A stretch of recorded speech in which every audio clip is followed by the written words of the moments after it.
নমস্কাৰ। মন্দিৰ, মছজিদ, গীৰ্জা, নামঘৰ সকলোতে এতিয়া মানুহৰ প্ৰৱেশ নিষেধ। এনেকুৱা লাগিছে যি মহাশক্তি আমাক পৰিচালিত কৰে সেই মহাশক্তিও যেন এতিয়া আমাৰ অনুপস্থিতিহে বিচাৰিছে। কাৰণ ঈশ্বৰক পাবৰ বাবে যি আত্মজ্ঞানৰ প্ৰয়োজন সেই আত্মজ্ঞানৰ যেন কোনোবাখিনিত অভাৱ ঘটিছে আৰু কোনোৱে ধৰ্মক নিজ স্বাৰ্থ পূৰণৰ বাবে এক অস্ত্ৰ হিচাপে ব্যৱহাৰ কৰিছে। আমাৰ সমাজত ঈশ্বৰক লৈ এই ধৰণৰ ঘটনাবিলাক যেতিয়ালৈকে সংঘটিত হৈ থাকিব, মানৱ সমাজৰ বাবে ইয়াতকৈ আৰু লজ্জাজনক কথা একো হ'ব নোৱাৰে। নিজামুদ্দিন মৰকজ তবলিগ জামাত। আহকচোন মোৰ শিক্ষাগুৰু অনিতা ডেকা বৰাৰ কলমেৰে নিজামুদ্দিন মৰকজ তবলিগ জামাতৰ কিছু অনুভৱ শুনো। মই নিজামুদ্দিন মৰকজ তবলিগ জামাতে কৈছোঁ। মই মহম্মদ নিজামুদ্দিন আলিয়া। জন্ম 1238 চনৰ 19 অক্টোবৰ, মৃত্যু 1325 চনৰ 3 এপ্ৰিল। পিতৃ ছাইদ আব্দুল্লাহ বিন আহমদ আল্লাহ হুছাইনি বেজাইনি, মাতৃ বিবি জুলেখা। মই সৌভাগ্যৱান যে মোৰ জন্ম উত্তৰ প্ৰদেশত, য'ত প্ৰভু ৰামচন্দ্ৰৰ জন্মভূমি অযোধ্যা আৰু প্ৰভু কৃষ্ণৰ জন্মভূমি মথুৰা আছে। ভাৰতবৰ্ষৰ 5000 বছৰৰ সভ্যতাৰ লগত বিলীন হৈ যোৱা ইছলামৰ লগত মোৰ জীৱন।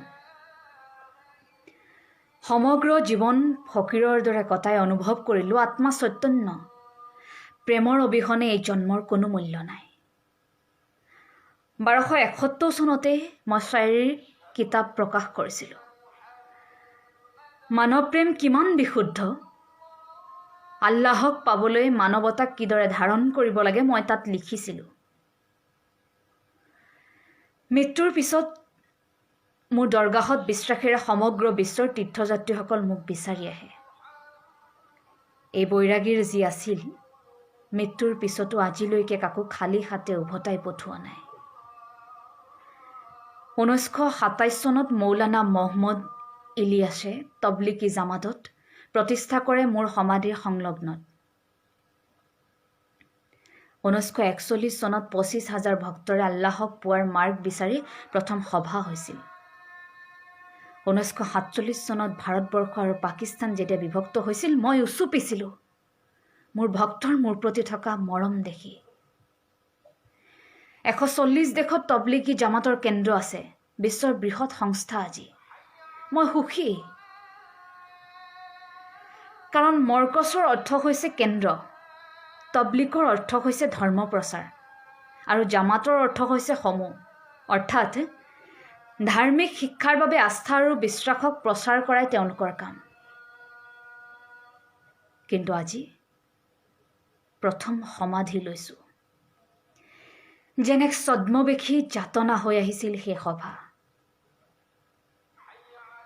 য'ত মৌলানা ছাদৰ কাৰ্যই মোক নতশিৰ কৰি তুলিলে। মোৰ মাতৃভূমি আজি সংকটত, এক অচিন ৰোগৰ লগত যুদ্ধ সমগ্ৰ বিশ্বৰ। কিহৰ বাবে আত্মগোপন, কিহৰ বাবে প্ৰশাসনক, চিকিৎসকক ইমান অপমান? কোনখন কোৰাণত এই শিক্ষা? আল্লাহ, মই জানো আজি ঈশ্বৰে শান্তি বিচাৰিছে, সকলোৱে মানৱৰ উপস্থিতি বিচৰা নাই। এই স্পৰ্শহীনতা কিয়? ভাৰতবৰ্ষৰ বায়ু পানীৰে জীয়াই আছা, এবাৰো নাভাবিলা মহাবীৰ বুদ্ধ, গুৰু গোবিন্দ সিং, শ্ৰীমন্ত শংকৰদেৱ, শংকৰাচাৰ্য আদি মহাপুৰুষে অহিংসা নীতিৰে, শক্তিৰে, সহিষ্ণুতাৰ, দয়া, ক্ষমা, মানৱীয় গুণৰ অন্বেষণৰ কথা কিয় ক'লে? স্বামী বিবেকানন্দই কিয় ক'লে ঈশ্বৰ পৰম সত্য, সৰ্বব্যাপ্ত নিৰাকাৰ? কবিগুৰু ৰবীন্দ্ৰনাথ ঠাকুৰে কিয় ক'লে গীতাঞ্জলিত সাৰ্বিক মানৱ চৰিত্ৰত উপনীত হ'বলৈ চেষ্টা কৰা? ইউনিভাৰ্চেল মেন মহাত্মা গান্ধীয়ে কিয় ক'লে আধ্যাত্মিক শক্তি আৰু মোক্ষ লাভৰ বাবে অহিংসা নীতিক আদৰি লোৱা? কোৰাণৰ 114টা চূৰাহৰ ক'ত লিখা আছে মানুহক ঘৃণা কৰা, থু মাৰা? ক'ত লিখা আছে?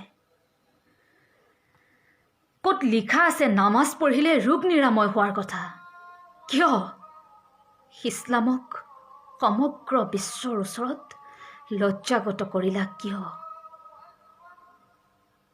ইছলামে সদায় আত্মজ্ঞানৰ কথা কয়, মানৱ প্ৰেমৰ মন্থন কৰে, দান কৰে, ৰোজা ৰাখি আত্মনিয়ন্ত্ৰণৰ পাঠ শিকায়।